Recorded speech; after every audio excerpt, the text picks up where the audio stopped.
புதுச்சேரி முத்தியால்பேட்டை சோலை நகரில் 2 சிறுமிகளை 10க்கும் மேற்பட்டோர் பாலியல் வன்கொடுமை செய்துள்ளதாக வெளியான தகவல் அதிர்ச்சியை ஏற்படுத்தியுள்ளது.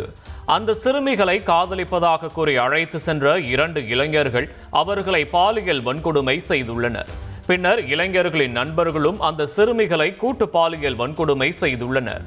இது தொடர்பாக புஷ்பராஜ் மற்றும் மணி ஆகிய இருவரை போலீசார் கைது செய்துள்ளனர்.